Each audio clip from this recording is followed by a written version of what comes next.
இன்றைக்கு கொடுக்கப்பட்டிருக்க தலைப்பு மகாத்மா காந்திஜி இப்போது இவர்களை சந்தித்தால் வாழ்த்துவாரா வசைபாடுவாரா?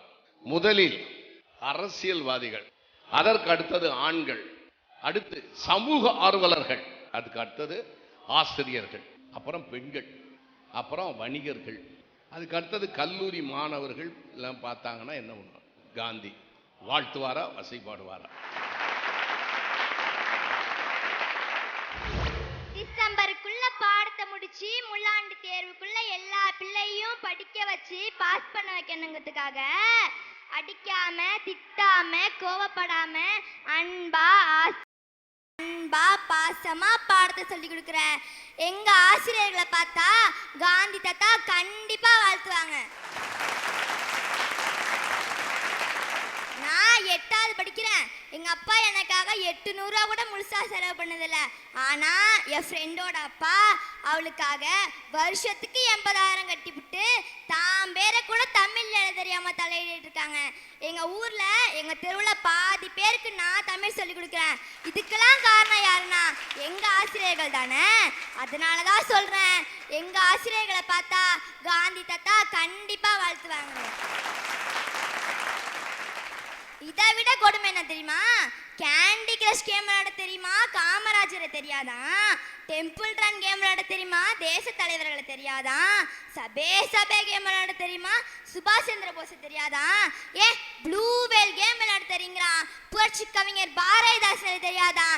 இப்படி தெரிஞ்சுக்க வேண்டியதெல்லாம் தெரிஞ்சுக்காம தேவையில்லாம் தெரிஞ்சுக்கிட்டா நம்ம நாடு எப்படி முன்னேறும்? ஆசிரியர்கள்லாம் நிலத்தை பார்த்து விதைக்கிறவங்க, எங்களோட தேவையை அறிந்து வர போறவங்க, வேலி அமைச்சு எங்களை பாதுகாக்கிறவங்க, அறுவடை வரைக்கும் எங்களை அரவணைப்பவதான் எங்க ஆசிரியர்கள்.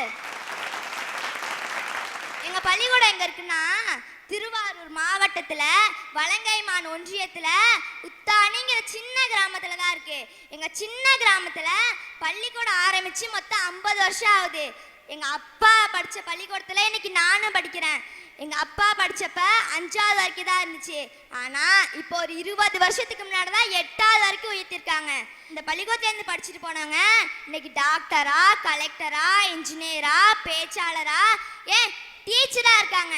இதுக்கெல்லாம் காரணம் யாரு? அவங்களுக்கு சொல்லி கொடுத்த ஆசிரியர் தானே. அதனாலதான் சொல்றேன், காந்தி ஆசிரியர்களை பார்த்தா கண்டிப்பா வாழ்த்துவாங்கன்னு. எங்க பள்ளிக்கூடம் வந்து மெயின் ரோட்ல இருக்கு. நிறைய டிராஃபிக்லாம் இருக்கும். எங்களால தனியாலாம் போய் கிராஸ் பண்ணலாம் முடியாது. அதனால எங்க டீச்சர்ஸ் 7 மணிக்கு பஸ் ஏறி 8:30 மணிக்கு வந்து 9 மணி வரைக்கும் காத்திருந்து அதுக்கப்புறம் நாங்க வர வரைக்கும் எங்க கையை பிடிச்சி முன்னாடி ஒரு ஆளு, பின்னாடி ஒரு ஆளு, நடுப்பற ஒரு ஆளுன்னு அழைச்சிட்டு போய் மறுபடியும் அதே மாதிரி வந்து விட்டுட்டு அதுக்கப்புறம் பஸ் ஏறி வீட்டுக்கு போய் அவங்க குடும்பத்தை கவனிக்கிறாங்களே. இந்த மாதிரி ஆசிரியர்களை பார்த்தா காந்தி தாத்தா கண்டிப்பா வாழ்த்துவாங்க.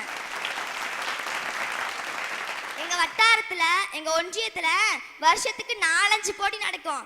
ஒரு போட்டியை கூட தவற விடாம எல்லா போட்டிகளுக்கும் எங்களை தயார்படுத்தி அழைச்சிட்டு போய் அவங்க கை காசை போட்டு அழைச்சிட்டு போய் எங்களை பங்கு பெற வச்சு எங்களை ஜெயிக்க வச்சு எங்களோட வெற்றிய அவங்களோட சந்தோஷமா கொண்டாடுறாங்களே. எங்க ஆசிரியர்களை பார்த்தா காந்தி தாத்தா நிச்சயமா வாழ்த்துவாங்க. நான் 2வது வந்து இந்த பள்ளிக்கூடத்துல சேர்ந்தப்ப எங்க ஸ்கூல்ல மொத்தம் 150 பேர் படிச்சாங்க. ஆனா அந்த பள்ளிக்கூடத்தோட இப்ப இருக்க நிலைமை எவ்வளவு தெரியுமா? வெறும் 63 பேர் தான் படிக்கிறோம். அதுவும் நானும் 8வது தான் படிக்கிறேன். என் கூட வெறும் 8 பேர் தான் படிக்கிறாங்க. 7 ஆம்பளை பசங்க, நான் ஒரே ஒரு பொம்பளை பிள்ளை தான் படிக்கிறேன். எங்க 8 பேருக்கும் அழகா பாடத்தை சொல்லி கொடுக்குற இந்த மாதிரி ஆசிரியர்களை பார்த்தா காந்தி தாத்தா நிச்சயமா வாழ்த்துவாங்க.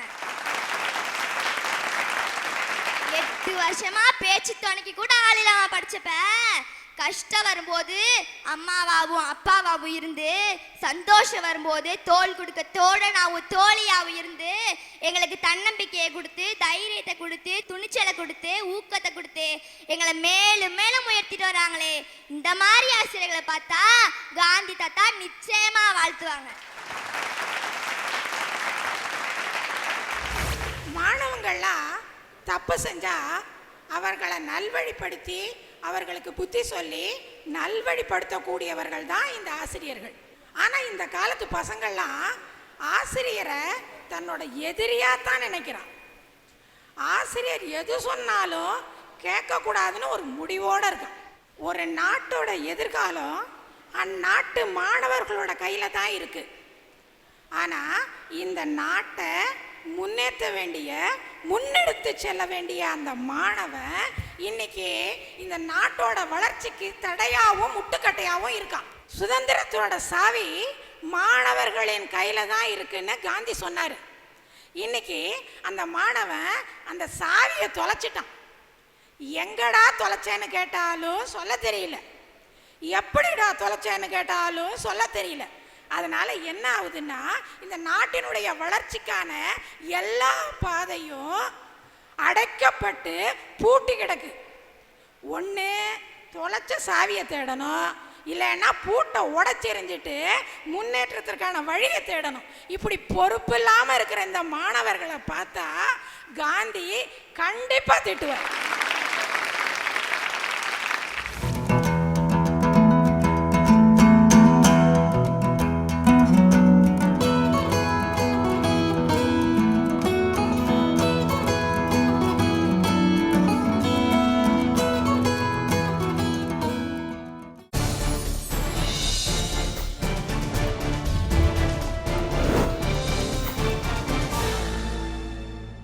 நானும் ஒரு சமூக ஆர்வலன் தான். நான் இன்றைய திருவாரூர் மாவட்டம் முத்துப்பேட்டை அருகிலுள்ள பேட்டைங்கிற கிராமத்தில் பிறந்தவன். சாதாரண ஏழ்மையான குடும்பத்தில் பிறந்தவன். ஒரு நல்ல சாப்பாடு கிடையாது, ஒரு துணிமணி கிடையாது, ஒரு செருப்பு கூட எனக்கு கிடையாது. அந்த சூழலில் முத்துப்பேட்டை அரசினர் பள்ளியில், உயர்நிலை பள்ளியில் 1968-69 எஸ்எல்சி படிக்கிறேன். வறுமை, பசி, ஏதோ ராத்திரியில் மட்டும் ஒரு வேளை சோறு கிடைக்கும் எங்கள் வீட்டில். எங்கள் அம்மா ஒரு கூலி தொழிலாளி, எங்கள் அப்பா ஒரு முடியாதவர். இந்த சூழ்நிலையில் எஸ்எல்சி பரீட்சைக்கு 12 ரூபா பணம் கட்டணும் ஒரு சூழ்நிலை வருது. எனக்கு 12 ரூபாங்கிறது மிகப்பெரிய பணம். என்ன செய்கிறது? கேட்டவங்க யாரும் உதவுறதுக்கு முன் வரல, சொந்தக்காரவங்களும் ஒதுங்கிக்கிட்டாங்க. என்ன செய்யலாம்னு பார்க்கும்போது எங்கள் ஊருக்கு பாம்பனி ஆத்தாங்கரையில் ஒருத்தர் கால்வா போட்டிருந்தார். அந்த கால்வாயில் வேலை செஞ்சால் ஒரு நாளைக்கு 3 ரூபா கூலி கிடைக்கும். சரி, ஒரு 4 நாளைக்கு நாம் அங்கே போய் கூலி வேலை செஞ்சு இந்த 12 ரூபா சேர்த்து பரீட்சைக்கு பணம் கட்டிடலாம் அப்படின்னு முதல் நாள் நான் அந்த காலை வைக்க போகிறேன். அந்த ஓனர்கிட்ட போய் சொல்கிறேன், ஐயா அந்த மாதிரி எனக்கு சூழ்நிலை, எனக்கு ஒரு வேலை கொடுங்க, ஒரு 4 நாளைக்கு நான் வேலை செய்யணும்னு. நீ படித்த பையன், சின்ன பையனாக இருக்கப்பா, உனக்கு இந்த தொழிலாம் பத்தாது, செய்ய முடியாது அப்படின்னார். நான் ரொம்ப கெஞ்சி கேட்டேன்னு சரி வேலை செஞ்சுட்டு போகணும். அங்கே வேலை செஞ்ச கூலி தொழிலாளிக்கு பூரா என்னுடைய ஊருக்காரவங்க. அவங்க என்னை பார்த்துட்டு படிக்கிறவனாச்சும் சின்ன பையனாச்சேன்னு என் தலையில் 4 கல் மட்டும் வைப்பாங்க, பச்சை கல். அதை கொண்டு போய் காலாவில் அடுக்கிற இடத்துல இறக்கணும். இதான் எனக்கு வேலை. நாள் 3 ரூபாய் வாழ்க்கையில் முழுசாக பார்த்தேன். அடுத்த நாள் 2ஆம் நாள் ஒரு 11 மணி வரைக்கும் வேலை பார்த்துட்டு இருக்கும்போது என்னுடைய நண்பன், ஒரு இஸ்லாமிய நண்பன், முத்துப்பேட்டை சேர்ந்த நண்பன், பேரை சொல்ல விரும்பலை, அவன் பணக்காரனாக இருந்தாலும் என் மேலே கொஞ்சம் பாசம் கொண்டவன். உடனே அவன் எங்கே சுகுமாரக்கானு ஏன் பள்ளிக்கூடத்துக்கு வரலன்னு கேட்கும்போது என் ஊருக்கார பையனுக்கு சொல்லிட்டு இருக்காங்க காலாவில் வேலை செய்கிறான். உடனே அவன் ஒரு சைக்கிள் எடுத்துகிட்டு ஆத்தங்கரைக்கு வந்துட்டான். என்னை பார்த்து என்னடா பண்ணுறான்னா, நான் தலையில் சட்டி உடம்பு பூரா மண்ணோடு நிற்கிறேன். விஷயத்தை சொன்னோன்னே கைட்டு போட்டு வாடான்ட்டான். இல்லைடா, இன்னொரு 2 மணி நேரம் விளைஞ்சா 3 ரூபா கிடைக்கும், இழைச்சி வாடா. என்னை தரதுன்னு எடுத்து போய் ஆற்றுல போட்டு குளிக்க வச்சு போட்டிருக்க ட்ராயரை புளிஞ்சு கட்டிக்கிட்டு திரும்ப சட்டையை மட்டும் கழட்டி வச்சுருந்தேன். அதை எடுத்து மாட்டிக்கிட்டு அவன் கூட போகிற சைக்கிளில் போன உடனே தான் கையில் போட்டிருந்த 12 ரூபா கால் பவுன் மோதிரத்தை அவன் கழட்டி ஒரு செட்டியார் கடையில் அடவு வச்சு அவர் வட்டி போக 12 ரூபா 50 காசு கொடுத்தாரு. நடந்தது 1969. 12 ரூபா 50 காசு கொடுத்தோன்னே 2 பேரும் அந்த 50 காசுக்கு ஆளுக்கு ஒரு வடையும் டீயும் சாப்பிட்டு, டீ 10-15 பைசா, வடை 10 பைசா, ஆளுக்கு ஒரு டீயும் வடையும் சாப்பிட்டுட்டு ஸ்கூலில் போய் ஃபீஸை கட்டணும். அதன் பிறகு நான் எஸ்எல்சி பாஸ் பண்ணுறேன், காலேஜ் போகிறேன், படிப்பு முடிக்கிறேன், அரசாங்க வேலை கிடைக்கிது. என்னுடைய வாழ்க்கை முறையே மாறுது, ஊர் விட்டு ஊர் மாறுறேன், பல்வேறு இடங்களில் பணியாற்றி இறுதியாக சென்னைக்கு போகிறேன்.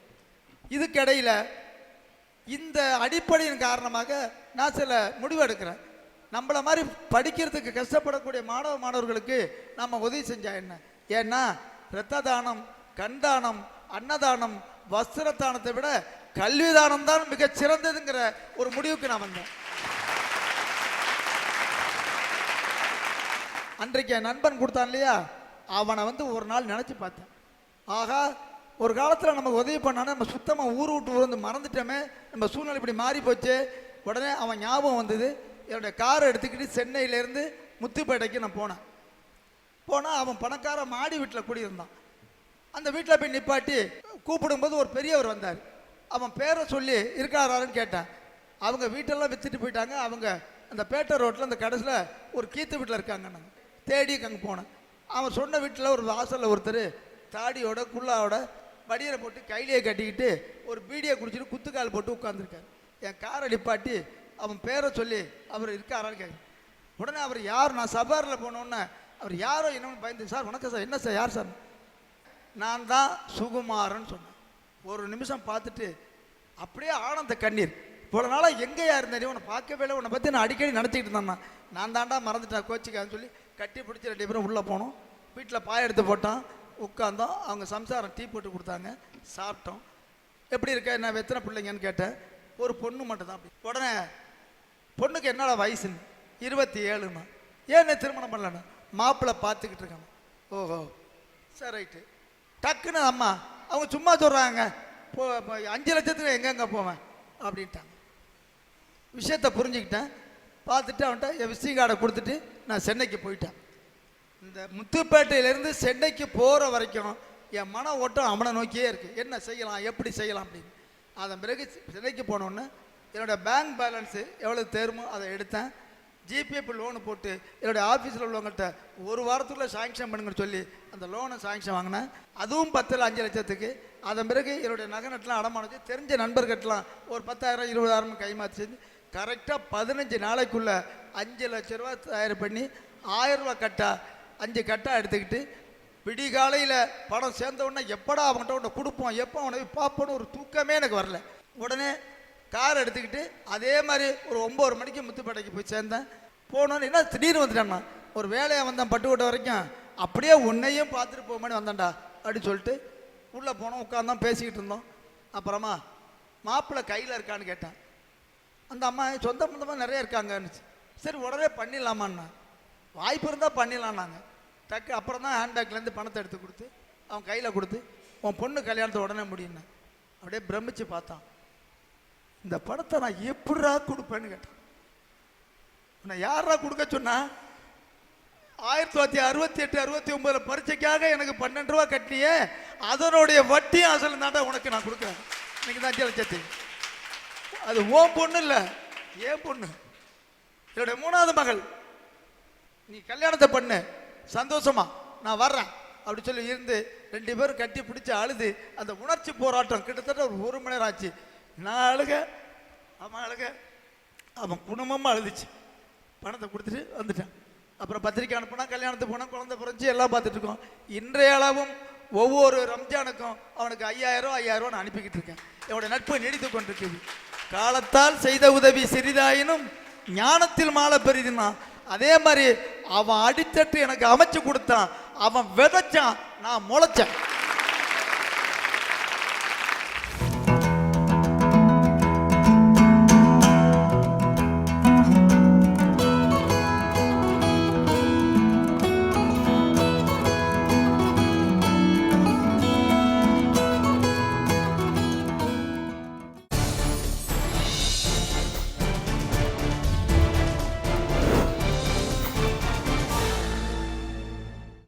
இன்னைக்கு எத்துணை மேல் மெட்ரிகுலேஷன் ஸ்கூல்களில் விரல் விட்டு எண்ணிரலாம் அவங்க மட்டும்தான் தமிழ் வழி கல்வியில் போதிக்கிறாங்க.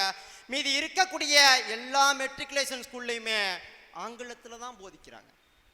நான் தமிழ் மொழியை கல்வியா கேட்கல, தமிழ் வழி கல்வி வேணும்னு கேட்கிறேன். ஆங்கிலத்தை மொழியா கொடு, ஹிந்திய மொழியா கொடு, சான்ஸ்கிரிட்ட மொழியா கொடு, உருதுவ மொழியா கொடு, மராட்டிய மொழியா கொடு, பிரச்சனையே கிடையாது, நான் படிக்கிறேன்.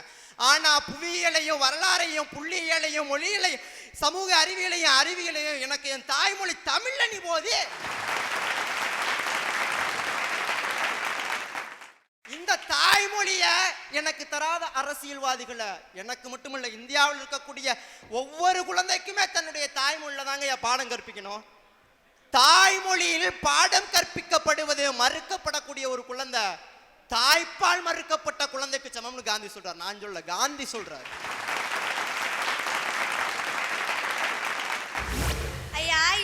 சூழ்நிலையில காந்தி வந்து பெண்களை பார்த்தாதான் வாழ்த்துவாரு. திருவையாரோட பெருமைன்னா என்ன? இசை. அப்படிப்பட்ட இசைக்கு பெருமை சேர்த்தவர் தியாகராஜர்.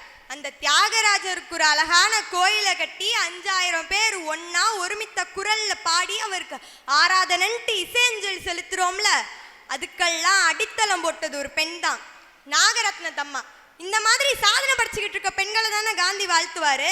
எதுக்கு எடுத்தாலும் கமிஷன் வைக்கிற அரசியல்வாதிங்க, சிலுமிஷம் பண்ணும் ஆன்மீகவாதிங்க, அரசு கடையே கதின்னு கிடக்கிற ஆண்கள், இப்படி இருக்க இந்த சமூகத்துல ஒரு ஏழை குடும்பத்திலேருந்து வந்த பொண்ணு தான் சங்கீதா. அவங்க சென்னையில இருக்க ஒரு குப்பத்திலேருந்து வந்தவங்க, அவங்களுக்கு சரியான வீடு கூட கிடையாது. இப்படி இருக்க இவங்க இன்னைக்கு இந்தியாவுக்காக ஸ்காட்லாந்து போய் ஃபுட்பால்ல பல வெற்றிகளை குவிச்சுக்கிட்டு இருக்காங்க. அந்த மாதிரி இருக்க பெண்களை காந்தி வாழ்த்த தானே செய்வாரு. என் ஃப்ரெண்டோட அப்பா அவருக்கு உடம்பு சரியில்லாமல் போய் படுத்த படுக்கை ஆயிட்டாரு. அதுக்காக அவங்க அம்மா அந்த பொண்ணுக்காகவும் தன்னோட வீட்டுக்காரருக்காகவும் போயிட்டு யார்கிட்டையும் பணம் காசுன்ட்டு கையேந்தலை. தன்னோட சொந்த காலில் நிற்கணும் அப்படிங்கிறதுக்காக பகுத்தறிவும் இல்லாமல் படிப்பறிவும் இல்லாமல் தனி ஒரு பொண்ணாக இருந்து இந்த சமூகத்தில் பல பிரச்சனைகளையும் சந்திச்சு அங்கேயும் இங்கேயும் கூலி வேலையும் கொத்தனார் வேலையும் பார்த்து தன்னோட 2 பொண்ணையும் படிக்க வச்சு மிச்ச வருமானத்தில் அந்த குடும்பத்தை ஓட்டிக்கிட்டு இருக்காங்க. அதில் தன்னோட மூத்த பொண்ணை கஷ்டப்பட்டு நீட் பாஸ் பண்ண வச்சு இன்னைக்கு டாக்டர் ஆக்கி எம்பிபிஎஸ் படிக்க வச்சுக்கிட்டு இருக்காங்க. 2வது பொண்ணு என் கிளாஸில் என் கூட தான் படிச்சுக்கிட்டு இருக்கா. நான் அந்த ஸ்கூலில் 8th தான் சேர்ந்தேன். அன்னைக்கு 8th இன்னைக்கு 10th வரைக்கும் அவள் தான் என் கிளாஸில் ஃபஸ்ட் ரேங்க். அதனால அவளை பீட் பண்ண முடியல, யாராலுமே அவளை பீட் பண்ண முடியல.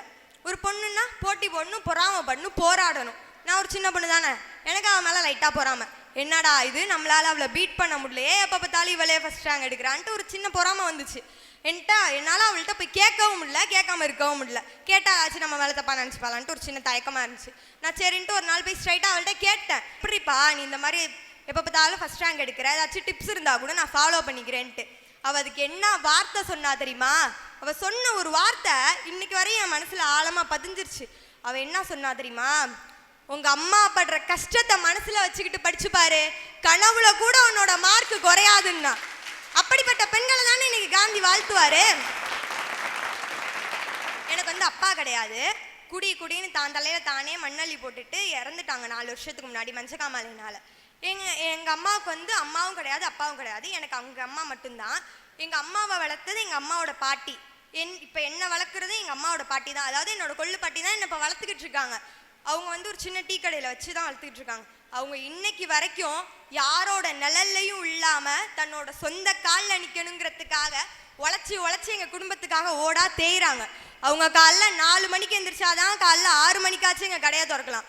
அப்படி இன்னைக்கு யாருக்கும் நான் கஷ்டத்தை கொடுக்க மாட்டேன், சாகிற வரைக்கும் அந்த கடையை வச்சு அதில் வர சம்பாத்தியத்தில் தான் என் குடும்பத்தை ஓட்டுவேன்ட்டு வைராகியமாக இருக்காங்க பாருங்க. இந்த மாதிரி பெண்களை காந்தி வாழ்த்தாம வேற என்ன செய்வாரு?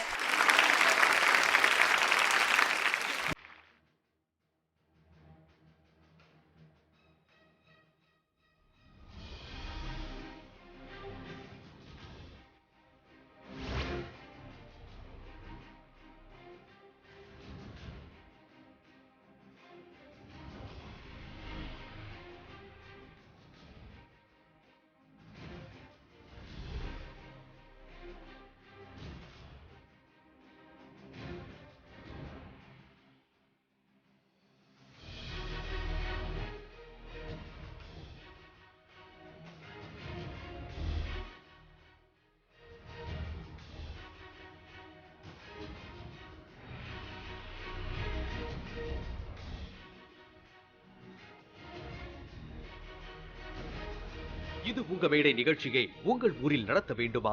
தொடர்புக்கு செல்லாஸ் பப்ளிசிட்டி, தஞ்சாவூர்.